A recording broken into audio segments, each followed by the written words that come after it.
उस आतंकिस्तान पाकिस्तान की जो हाथों में कटोरा लेकर भीख मांग रहा है, लेकिन कहते हैं रस्सी जल गई अकड़ नहीं गई। अपनी मौत मरेगा पाकिस्तान, ये क्यों कह रहे हैं? अब तस्वीरें हम आपको दिखा रहे हैं। तस्वीरें जरा लाइए। पाकिस्तान के क्वेटा में फिदाई हमला होता है। जरा देखिएगा नजदीक से इस तस्वीर को। यह हमला क्वेटा में हुआ है।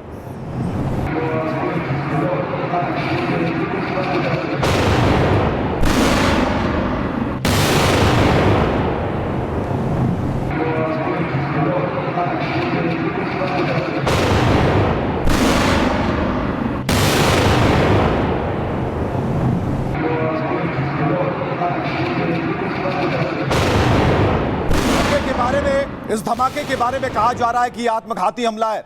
हम कुछ और तस्वीरें आपको दिखाने जा रहे हैं। जरा देखिए पाकिस्तान के क्वेटा में क्या हुआ। और जिन्ना लैंड में आत्मघाती हमला होता है, लेकिन फर्क नहीं पड़ता शहबाज शरीफ को और मुनीर को कि उसकी जनता मारी जाती है या फिर नहीं। लेकिन जिन्ना लैंड में आत्मघाती हमले के बाद की तस्वीरें देखिए क्या कहती हैं।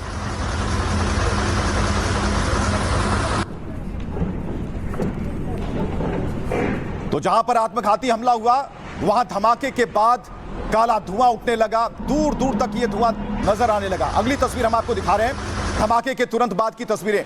जब क्वेटा पाकिस्तान, जब पाक आर्मी हेडक्वार्टर के ठीक पास ये धमाका होता है, चंद मीटर की दूरी पर जहां पर पाकिस्तान आर्मी का हेडक्वार्टर है, उसके ठीक सामने टारगेट कर धमाका होता है और उसके बाद लाशें बिछ जाती हैं। आप इन तस्वीरों को जरा देखिए।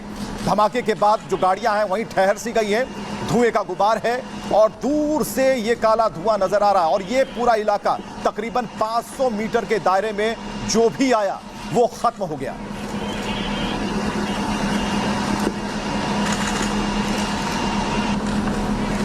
लेकिन इसके बाद एक और तस्वीर हम आपको दिखाने जा रहे हैं कि इस धमाके के बाद गोलियां चलने की भी आवाजें आई हैं। धमाके के बाद लाशें बिछ गई, उन तस्वीरों को दिखाएंगे। लेकिन एक दो नहीं, कई लाशें यहां पर नजर आपको आएंगी जो इस धमाके की जद में आ गई और इस धमाके के बाद सब कुछ खत्म हो गया। और सबसे बड़ी बात, निशाना कहीं और था, लेकिन आम लोग मारे गए हैं जिसकी तस्वीरें इस वक्त आप स्क्रीन पर देख पा रहे हैं। इसके बाद की तस्वीर हम आपको दिखाते हैं क्या हुआ। ये एफसी हेडक्वार्टर के साथ की तस्वीरें, लेकिन जिसने वीडियो बनाई है उसकी भी आवाज जरा सुनिए कि वो क्या कह रहा है, किस तरीके से इन तस्वीरों को दिखा रहा है। 5 डेड बॉडीज पड़ी हुई है एफसी हेडक्वार्टर के साथ। ये शहबाज स्टोन वाला जो चौक है एफसी हेडक्वार्टर की गली के सामने, यहाँ पे धमाका हुआ है और यहाँ पे तो कम से कम ये 5 डेड बॉडीज पड़ी हुई है और यहाँ पे फायरिंग वगैरह हुई। अभी एफसी वालों ने आके चार्ज संभाला, फायरिंग हो रही है, सेना ने मोर्चा संभाला, लेकिन सैन्य मुख्यालय के ठीक सामने एक बड़ा धमाका होता है। अगली तस्वीर हम आपको दिखा रहे हैं। और मुल्ला मुनीर और शहबाज दोनों अमेरिका में हैं, लेकिन तस्वीरें पाकिस्तान की जो बयां कर रही हैं वो साफ बता रही हैं कि जो फायरिंग की आवाज भी है, धुएं का गुब्बार भी है, आम लोगों की लाशें भी हैं, लेकिन फर्क नहीं पड़ता पाकिस्तान की सरकार को। उनकी जनता मरे तो मरे। एफसी हेडक्वार्टर के पास धमाका, धमाके से प्लाजो के साथ शीशे टूट गए और यहाँ पे फायरिंग का तबादला। तो एक जगह नहीं, पाकिस्तान चौतरफा घिरा हुआ है। एक तरफ जो आपने बलूचिस्तान की तस्वीरें देखी और दूसरी तरफ पीओके की भी तस्वीरें हम आपको दिखा रहे हैं। अगली तस्वीर हम आपको दिखा रहे हैं किस तरीके से दोनों ही छोर पर पाकिस्तान घिरा हुआ है। पाकिस्तान का विरोध हो रहा है, पीओके में सरकार के खिलाफ लोग सड़कों पर उतर आए हैं और निशाना फिर बनाया जा रहे हैं। जो जनता है, आम जनता, उन्हें गोलियां दागी जा रही हैं। ये जो दहशत करती है, ये जो दहशत करती है, ये जो दहशत करती है।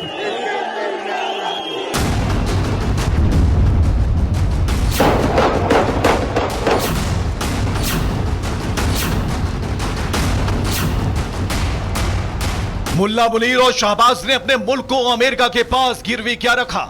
पाकिस्तान के कोने कोने में धमाके शुरू हो गए। बलूचिस्तान से पीओके तक विद्रोह की आग भड़क चुकी है।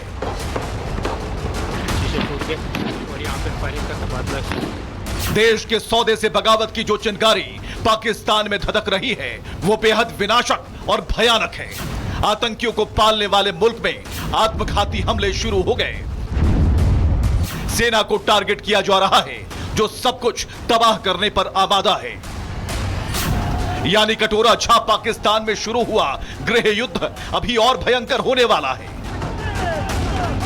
जिसमें मुल्ला मुनीर और देश को बेचने वाला शेख चिल्ली शहबाज शरीफ घुटनों पर आने वाला है।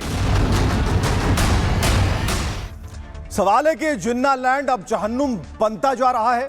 तस्वीरें सामने आ रही हैं, फिर भी फर्क नहीं पड़ता क्योंकि वहां पर पाकिस्तान में सरकार और फौज का जबरदस्त गठजोड़ चल रहा है। चलिए हम आपको बताते हैं क्या हो रहा है। पाकिस्तान के क्वेटा में आत्मघाती हमला हुआ, जो धमाके आपने देखे। इस हमले में सेना के मुख्यालय को निशाना बनाया गया।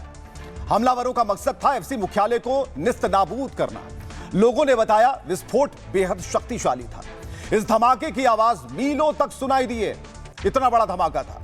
सिर्फ धमाके की ही नहीं, फायरिंग भी हुई है, लोग बता रहे हैं, जिसमें 10 से ज्यादा लोग मारे गए, 40 से ज्यादा लोग घायल हो गए।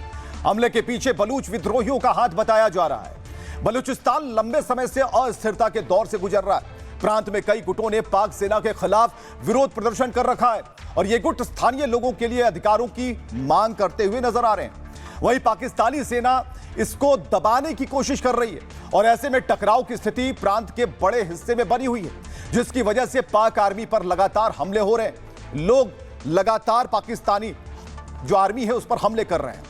तो जो रक्षा विशेषज्ञ हैं कर्नल शैलेंद्र सिंह, वो कैसे देख रहे हैं, क्योंकि पाकिस्तान दो तरफा घिरा हुआ है, लेकिन हमने कहा कि सरकार को कोई फर्क नहीं पड़ता।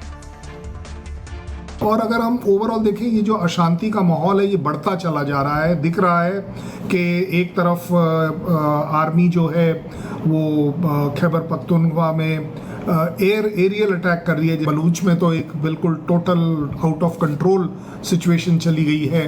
ज़्यादा बड़ी बात यह है कि ये पूरी चीज़ें एक चीज़ ज़रूर दिखाती है, इन सभी अटैक में कॉमन क्या है?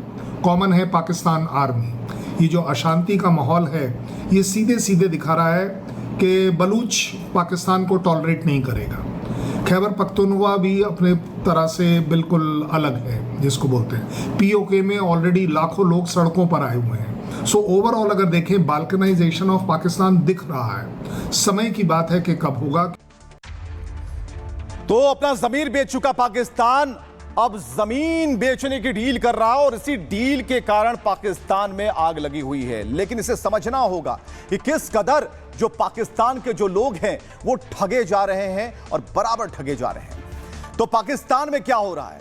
ग्लोबल टेररिज्म इंडेक्स में पाकिस्तान दूसरे नंबर पर है। पाकिस्तान दुनिया का दूसरा सबसे ज्यादा आतंकियों वाला देश है, जबकि 2024 में पाकिस्तान आतंकियों के मामले में चौथे नंबर पर था। यही वजह है कि आतंकियों को पालने वाले पाकिस्तान में धमाके हो रहे हैं। पाकिस्तान के अंदर बीएलए के हमलों में 60% की बढ़ोतरी हुई। पाकिस्तान के खैबर पख्तूनख्वा में सबसे ज्यादा आतंकी रहते हैं। ऑपरेशन सिंदूर के बाद जैश के आतंकी भी यहीं शिफ्ट हो गए थे। हिजबुल भी अपना ठिकाना खैबर पख्तूनख्वा में तैयार कर रहा है, लेकिन तहरीक-ए-तालिबान पाकिस्तान के लिए सरदर्द बन चुका है। 2024 से अब तक तहरीक-ए-तालिबान ने करीब 500 हमले किए। पाकिस्तान में हुए आतंकी हमले में 90% की बढ़ोतरी हो गई। अब विरोध की आवाज बलूचिस्तान के साथ पीओके तक पहुंच गई है। तो शहबाज शरीफ जो है ये मानने को तैयार नहीं है। उन्हें सिर्फ बयान देना है भारत पर और यह बताना है कि किस तरीके से ट्रंप ने उनकी मदद की। जरा देखिए। For that, Pakistan sacrifices. Pakistan पूरी दुनिया में सैक्रिफाइस करता रहा है। इसके लिए पाकिस्तान की तारीफ होनी चाहिए। पाकिस्तान को सहानुभूति मिलनी चाहिए क्योंकि हम लोगों ने आतंकवाद को रोका है। अगर पाकिस्तान ने आतंकवादियों पर नियंत्रण नहीं किया होता तो वे लंदन और न्यूयॉर्क में घूम रहे होते। आतंकियों को रोकने में हमारा योगदान है, सिर्फ पाकिस्तान के लिए ही नहीं बल्कि पूरी दुनिया के लिए। But the people all over the world. Today we face a तो पाकिस्तान की हालत खराब है, लेकिन शहबाज शरीफ और मुल्ला मुनीर इसे आसान भाषा में समझने को तैयार नहीं है, क्योंकि वो भीख मांगने अमेरिका के पास गए। लेकिन पीओके में विद्रोह हिंदुस्तान में मिलेगा। सबसे बड़ा सवाल यही है कि पीओके में जो विद्रोह है, ऐसे में किस तरह की लड़ाई शहबाज शरीफ चाह रहे हैं और क्या करना चाह रहे हैं। यह शहबाज सरकार का फेल्यूर है। जो तस्वीरें आप यहां पर देख पा रहे हैं, ये तस्वीरें बता रही हैं कि लोग जो हैं सड़कों पर हैं और अब सेना का विरोध शुरू हो गया।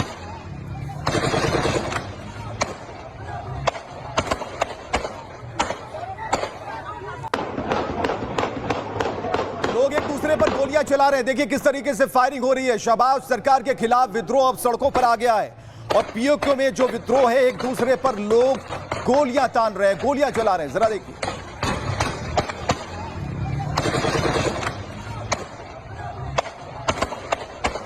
और गोलियां भी ऐसी नहीं चल रही। अगली तस्वीर में हम आपको दिखा रहे हैं कितनी लाशें बिछ गई हैं वहां पर। ऐसे हमले हो रहे हैं पीओके में, सड़क पर लाशें बिछी हुई हैं, गिनतियां हो रही हैं इनकी। लोग जो हैं वो मायूस हैं, सरकार का विरोध कर रहे हैं। ये देखें नाजरीन, ये देखें नाजरीन, ये देखें नाजरीन, ये देखें। तो ये लाशें सड़क के किनारे पड़ी हुई हैं, जो लोग सड़कों पर उतरे। लेकिन इसके बाद इसे शांत कराने के लिए जो पाकिस्तानी फौज उतरती है उसकी तस्वीर। मुल्ला मुनीर की फौज पर हमला होता है। ये तस्वीरें बता रही हैं कि फौज आती तो है लेकिन लोग इतने गुस्से में हैं पीओके में कि वो फौज पर ही हमला बोल देते हैं। पथराव शुरू हो चुका है। ये यहाँ पे जो ही ये लोग गए हैं पुल से पार, इन्होंने पथराव किया है। दूसरी जानिब से पथराव हो रहा है और यहाँ पे से भी फायरिंग हो चुकी है। पुलिस ने शेलिंग भी कर दी है मुजाहिदीन पे। आप पुलिस शेलिंग कर रही है, पुलिस की जानिब से शेलिंग की जा रही है, मालूमात भी फायरिंग भी की जा रही है, कारकुनान की जानिब से भी फायरिंग की जा रही है, स्ट्रेट फायर किया जा रहा है। तो पाकिस्तान जो है वो बैकफुट पर है, लेकिन मानने को तैयार नहीं है कि हो क्या रहा है। लेकिन पाकिस्तान के कौन कौन से इलाके हैं, तस्वीरें आप यहां देखिए। मुनीर की सेना को बंधक बना लिया गया। लोग इतने गुस्से में हैं कि मुनीर की जो सेना है उन्हें बंधक बना लिया गया है और कोशिश की जा रही है ताकि माहौल को शांत कराकर सरकार से अपनी बातें मंगवाई जाए। लेकिन नक्शे पर क्या कैसा झलकता है, कैसा दिखता है, ये हम आपको दिखा रहे हैं। पाकिस्तान में कहां कहां विद्रोह हो रहे हैं जरा देखिए। पीओके ये सेंटर है जहां विरोध हो रहा है, सिंध में विरोध हो रहा है, इसके अलावा बलूचिस्तान में विरोध हो रहा है। यानी सरकार बैकफुट पर है, लेकिन सरकार मानने को तैयार नहीं है कि आखिर जो विरोध है उसके कारण क्या है। हम आपको बताते हैं क्या हो रहा है। हम आपको बता रहे हैं कि पाकिस्तान के कब्जे वाले कश्मीर में एक बड़ा विद्रोह सामने आया। पीओके में कई संगठनों ने एक साथ चक्का जाम कर दिया। हालत इतनी खराब हो चुकी है कि इंटरनेट भी बंद कर दिए गए। पाकिस्तानी सेना पीओके में विद्रोह पर फायरिंग कर रही है। हिंसा में कई लोगों की जानें चली गई, दर्जनों लोग घायल हो गए। दरअसल पीओके में अवामी एक्शन कमेटी सरकार से गुस्से में है। साथ ही पीओके के पुलिसकर्मी भी शहबाज सरकार से नाराज चल रहे हैं। विद्रोहियों ने पाक सरकार के सामने 11 मांगे रखी थी, जिसे शहबाज शरीफ की सरकार ने खारिज कर दिया और साफ तौर पर कहा। और इसी बात से नाराज कई संगठन पीओके में मोर्चा खोल चुके हैं। तोड़फोड़ शुरू हो चुकी है, लोग सड़कों पर उतर आए हैं और इस पर काबू पाने के लिए मुनीर की सेना गोलियां चला रही है आम लोगों पर। तो यह है, लेकिन पाकिस्तान की जनता इसे कैसे देख रही है, क्योंकि हमले 3 तरफ से हो रहे हैं। देखिए, और अभी इस वक्त जो है ना सुबह का वक्त है, लेकिन बड़ी तादाद में लोग यहाँ पर कोटली शहीद चौक में मौजूद हैं और मजीद रैलियां जो है ना वो कोटली आजाद कश्मीर की डिफरेंट वार्ड से यहाँ पर जो है ना वो पहुंच रही है। इस वक्त कश्मीर में जो है ना वो सूरत हाल खौफनाक है। जैसे ही हम देख रहे थे कि रात को जिस कदर खामोशी थी, आज उतना ही पूरी रियासत के अंदर शोर बरपा है और वो इंशाल्लाह ये शोर इनके वानों तक पहुंचेगा और एक्शन कमेटी के जो मुतालबात हैं, ये 12 शिस्तें हैं, उसके खात्मे तक ये लोग जो है ना पुरजोश रहेंगे और वो अपने मुतालबात को मनवाएंगे। दफा अवाम ने अपना दफा लगा दिया और हम मुबारकबाद पेश करते हैं अपने ताजरान को, अपने तमाम ही सोसाइटी के, सिविल सोसाइटी के लोगों को। उन्होंने आज इस अपने जो बुनियादी हुकूक की जंग है उसमें फ्रंट लाइन पे सब खड़े हैं। तो इंशाल्लाह ये जंग हम जीतेंगे। आपने सुना आवाम क्या कहती है। आवाम ये कहती है कि एक दिन हम अपनी जंग जरूर जीतेंगे, चाहे कितनी भी दमनकारी नीतियों के साथ पाकिस्तान की सरकार उनके ऊपर गोलियां चलाए। कर्नल टीपी त्यागी रक्षा विशेषज्ञ क्या कह रहे हैं, देखते हैं। पाकिस्तान ऑक्यूपाइड कश्मीर के लोग ना तो उनके पास में शिक्षा की सुविधाएं हैं, ना उनके पास स्वास्थ्य की सुविधाएं हैं, ना ही उनके पास म्युनिसिपल सर्विसेज हैं जैसे बिजली और पानी के। जब आदमी की कमर दीवार के बीच में जगह खत्म हो जाती है तो वो रिटेलिएट करता है। ऊपर से इंडक्शन इफेक्ट, टीटीपी और बीएलए के विद्रोह को देखते हुए इन्होंने भी शोषण के खिलाफ विद्रोह करने का फैसला किया और कह ही रहे हैं कि ये जो दहशतगर्दी है इसके पीछे वर्दी है और आर पार तोड़ दो और कारगिल गेट खोल दो। बस यही होने वाला है।